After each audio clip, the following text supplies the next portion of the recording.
大家好，我是超子。今年的猪肉特别便宜，相信很多人都准备了一些战略储备，在最便宜的时候购买了一些，放到冰箱冷冻。那么冰箱的冷冻肉怎么解冻才会又快又能保留住原味？今天超子给大家分享4个解冻肉的技巧，还有几种错误的解冻方法，干货满满，建议大家收藏转发，让更多的朋友看到。第一种错误的方法，直接用热水泡，热水致使肉外层的蛋白质迅速变性、皱缩，并出现很大的空隙，肉细胞和肉纤维之间结成冻的美味肉汁一下子就融化成液体，流失到水中，猪肉就会损失很多香味和营养，吃起来不鲜嫩，缺乏肉味。而且有人误以为热水泡肉解冻会比较快，其实这样只能让最外层的肉迅速化掉而已，热传递到内层的速度仍然很慢，整个解冻过程并不比冷水泡得快，解冻出来的肉看着就没有食欲。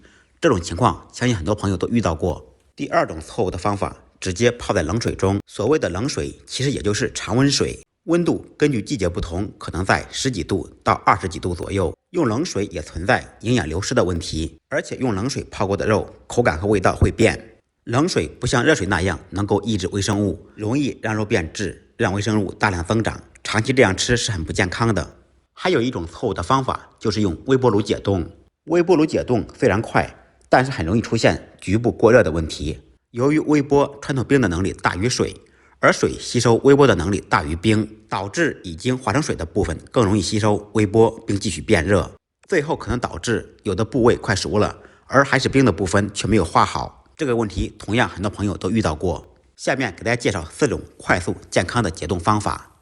第一种也是我最常用的一种方法，是自然解冻。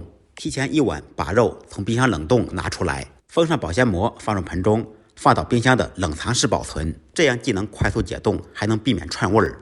另外，如果冰箱的保鲜层塞满了，那就把肉放到室外解冻。室外常温解冻，冬天的话4-5个小时，夏天1-2个小时就可以了。解冻的时候一定要封上保鲜膜。第二种方法，生姜盐水解冻。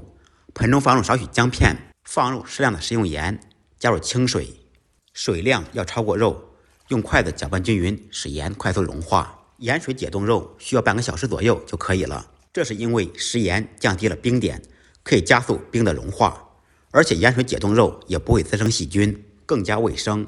另外，生姜还能给肉去腥提鲜。第三种方法，白醋盐水解冻。首先盆中加入没过肉的清水，放入少许白醋，适量的食用盐，最好用白醋和米醋，不要用陈醋，这样不会影响到肉质的颜色。用筷子搅拌均匀，把冻肉放到里面。白醋里面有一种叫冰醋酸的物质，醋酸可以降低水的冰点，起到快速解冻的作用，而且白醋还有去腥的作用。加食用盐就用到了我们初中化学课中学到的盐化冰的原理。冰雪中加入盐，它的凝固点就会低于0，冰就会快速融化，肉也是自然的更快的解冻了。第4种方法，铝盆解冻肉。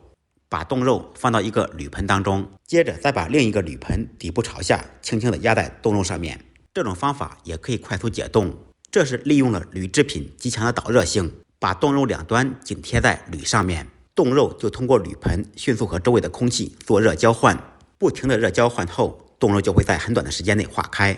没有铝盆可以用铝锅、铝盖都可以。我们平时解冻肉的时候，吃多少解冻多少，不要反复解冻。反复解冻肉，细菌会增多，营养会流失，肉质口感会很差。在冻肉之前，将需要冰冻的肉按照单次使用量改成小块，然后再用保鲜袋装好，放到冰箱冷冻。烹饪的时候，每次取一小块，解冻也会很快。希望我这几个方法能够帮到大家。视频看到这里，别忘了给超子点个赞，点个转发，让更多的朋友看到。感谢您的支持，再忙再累，记得按时吃饭。下期视频见，拜拜。